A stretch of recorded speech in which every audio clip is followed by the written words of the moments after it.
Students, এতদিন আমরা assertive সেন্টেন্সের কিন্তু ভয়েস চেঞ্জ করেছি। তো যদি আমি তোমাদেরকে হঠাৎ করে ইন্টারোগেটিভ দিয়ে দিই, কিভাবে করবে? তো দেখো, ওই ইন্টারোগেটিভ সেন্টেন্সের ভয়েস চেঞ্জও কিন্তু আমরা অ্যাসার্টিভ সেন্টেন্স দিয়েই করব। কত সহজে দেখো। শুধু কি আমাদেরকে অন্তত শেখার সময় 10 থেকে 15টা ভয়েস চেঞ্জ 3টে স্টেপ ফলো করতে হবে। তারপরে দেখবে তোমরা একটা স্টেপেই ইন্টারোগেটিভ সেন্টেন্সের ভয়েস চেঞ্জ করে ফেলছো। তো চলো আজকে শুরু করি। দেখো, ইন্টারোগেটিভ সেন্টেন্সের ভয়েস চেঞ্জ করার জন্য আমাদেরকে 4টে স্টেপ ফলো করতে হবে। ফার্স্ট স্টেপ কি?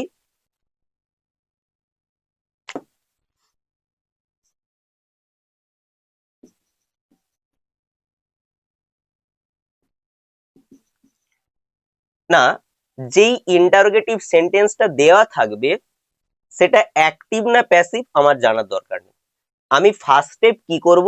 ওই ইন্টারোগেটিভটাকে অ্যাসার্টিভে ট্রান্সফার করে নেব। তো প্রথম স্টেপ কি না, এটাকে আমি অ্যাসার্টিভ করব।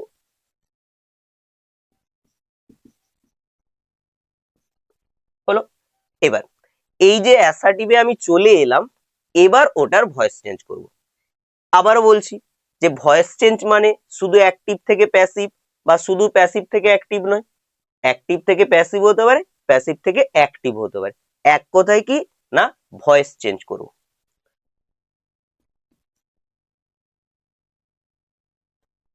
দেখো, বেশিরভাগ স্টুডেন্টস কিন্তু এইখানেই ভুলটা করে।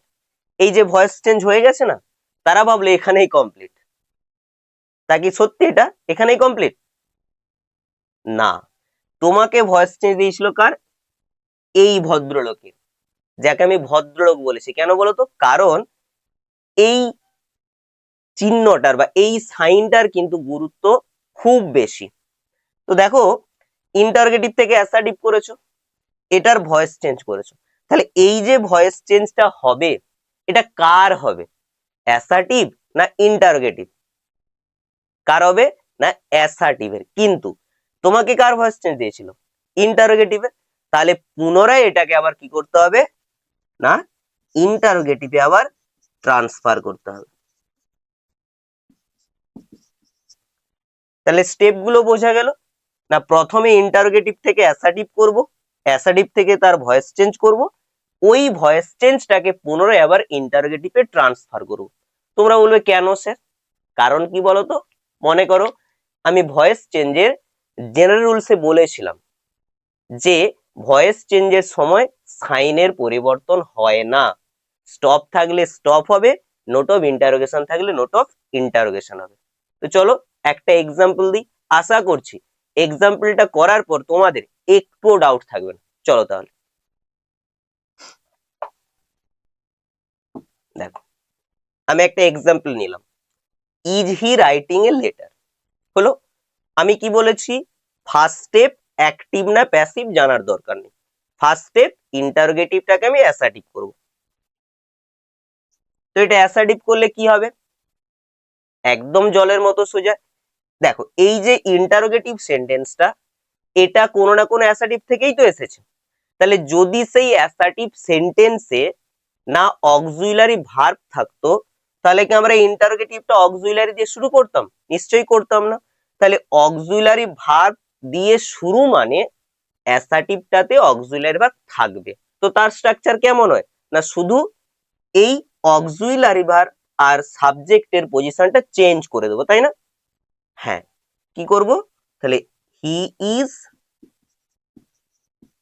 Writing a letter. দেখো, আমার অ্যাসার্টিভ হয়ে গিয়েছে।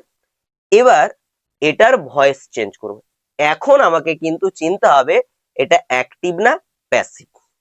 দেখো, এখানে কি আছে? He is writing a letter, সে একটা চিঠি লিখছে। তাহলে এখানে সাবজেক্ট কে? হি। হি অ্যাক্টিভ। মনে করো আমি বলেছিলাম না, যেখানে সাবজেক্ট অ্যাক্টিভ সেটা কোন ভয়েস? হ্যাঁ, সেটা অ্যাক্টিভ ভয়েস। তাহলে এটা কিসে আছে? অ্যাক্টিভে আছে। মানে আমাকে কি করতে হবে? প্যাসিভে করতে হবে। তো প্যাসিভ করার জন্য এবার আমাকে কি দেখতে হবে না, এটা কোন টেন্সে আছে। কারণ সমস্ত টেন্সের আলাদা আলাদা রুলস আছে ভয়েস চেঞ্জের। তো he is writing a letter, ING আছে, ইজ আছে, মানে কি প্রেজেন্ট কন্টিনিউয়াস। তাহলে এটাকে আমরা কি করব না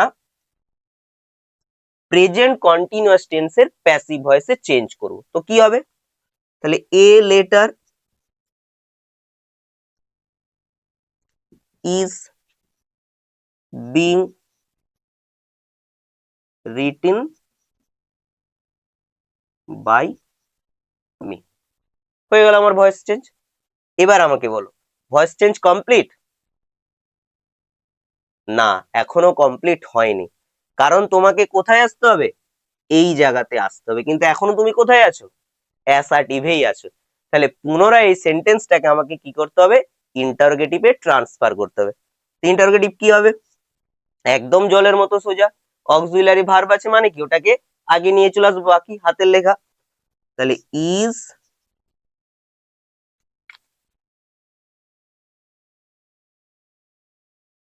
এ লেটার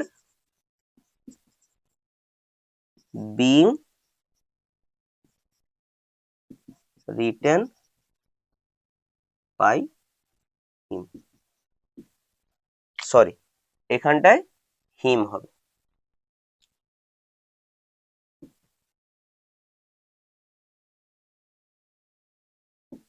বোঝা গেল? তাহলে is a letter being written by him. আচ্ছা, আমাকে বলো তো এই সেন্টেন্সটা ঠিক না ভুল আছে?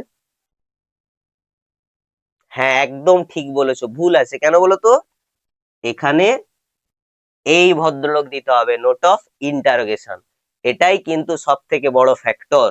তাহলে দেখো এখানে দিয়েছিল নোট অফ ইন্টারোগেশন, আমার শেষেও হয়ে গিয়েছে কি নোট অফ ইন্টারোগেশন। বোঝা গেছে? এবার তোমরা বলবে স্যার এইভাবে কি পরীক্ষায় করা যাবে? না, এটা করা যাবে না। এই দুটো স্টেপ কিন্তু তোমার সুবিধার জন্য তুমি করেছো, হলো, এটা কিন্তু এক্সামের সময় ওখানে করা যাবে না, তুমি রাফে করতে পারো। এক্সামের সময় কিন্তু ডাইরেক্ট এখান থেকে এখানেই তোমাকে আসতে হবে। তো আমি কেন বলেছিলাম যে 10টা থেকে 15টা এইভাবে তোমরা যদি প্র্যাকটিস করে নাও না, আজ নয় কোনোদিন আর ইন্টারোগেটিভ সেন্টেন্সের ভয়েস চেঞ্জ নিয়ে কোনো রকম তোমাদের অসুবিধে থাকবে না। তো চলো আরো দু একটা এক্সাম্পল দেখি। দেখো আরেকটা এক্সাম্পল নিই। ডিড ইউ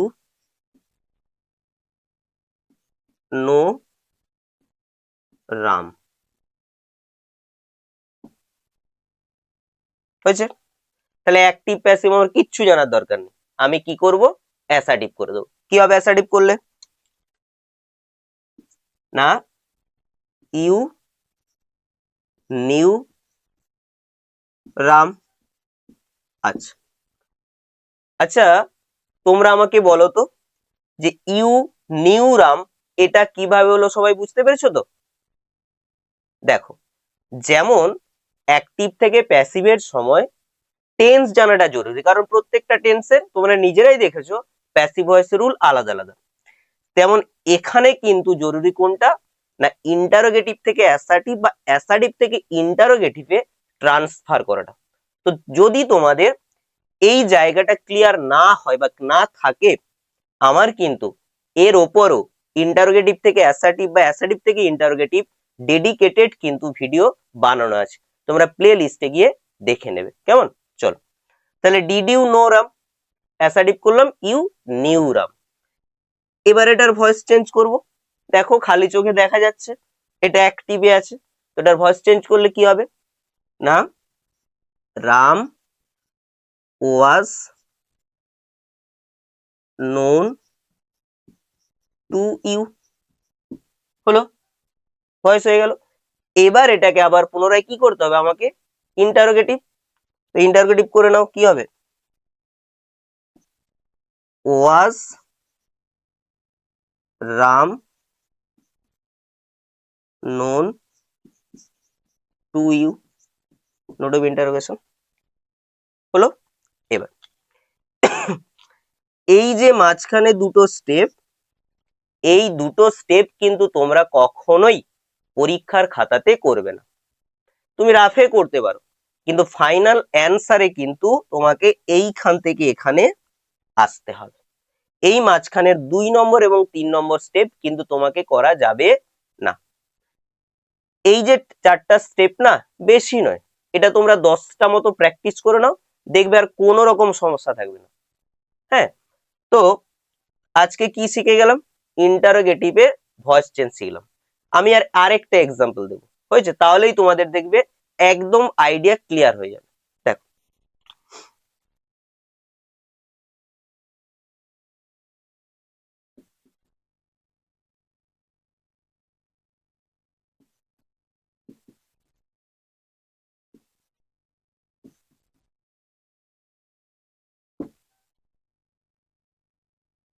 এটার ভয়েস চেঞ্জ কর।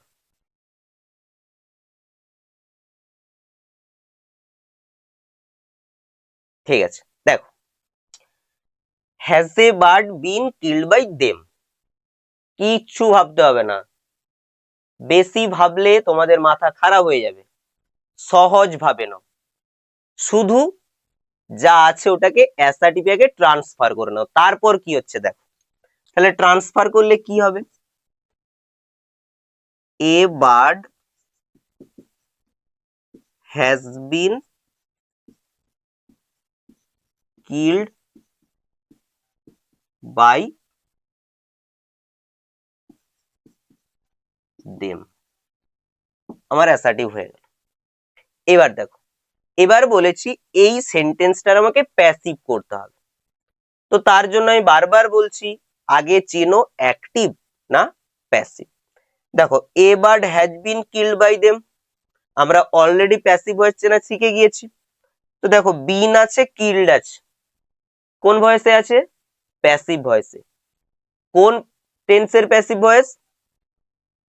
প্রেজেন্ট পারফেক্ট, তাই না? হ্যাঁ, প্রেজেন্ট পারফেক্ট। তাহলে আমি এটা কি করব না, প্রেজেন্ট পারফেক্ট টেন্সের স্ট্রাকচারে চলে যাব। তাহলে আমি কোথায় পৌঁছাবো? অ্যাক্টিভ ভয়েসে।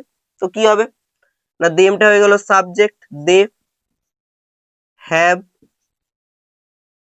Killed a bird. দেখো, হয়ে গেল আমার অ্যাক্টিভ ভয়েস। কাজ কি শেষ?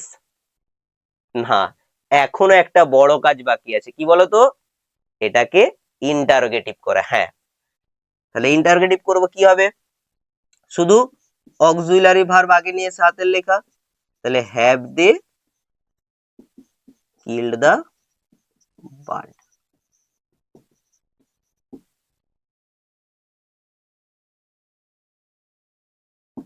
হলো, এটা হলো আমার ফাইনাল অ্যান্সার। বলো, তোমাদের কোন রকম ডাউট আছে? আচ্ছা, তোমাদের ডাউট যে নেই এটা কিভাবে বুঝবো? না, প্র্যাকটিস করতে হবে। তো চলো, আমি বেশি না 5টা মতো ইন্টারোগেটিভ সেন্টেন্স দিচ্ছি, তোমরা আমাকে ভয়েস চেঞ্জ করে কমেন্টে জানাবে। তো এই সেন্টেন্স গুলো দিলাম, তোমরা যেমন ভাবে শিখিয়েছি সেইভাবেই করবে, স্টেপ বাই স্টেপ ফলো করো, দেখবে সব ভয়েস চেঞ্জই তোমরা খুব ইজিলি করে ফেলছো। তাহলে আজ আমরা শিখলাম ইন্টারোগেটিভ সেন্টেন্সের ভয়েস চেঞ্জ। দেখো, এখানে কিন্তু আরো একটু কঠিন থাকে। কখন? যখন ইন্টারোগেটিভ সেন্টেন্সটা ডব্লিউএইচ ওয়ার্ড দিয়ে থাকে। তো পরের ক্লাসে আমরা ডব্লিউএইচ ওয়ার্ড দিয়ে ভয়েস চেঞ্জ দেখবে, এর মতোই খুব সহজেই শিখে যাব।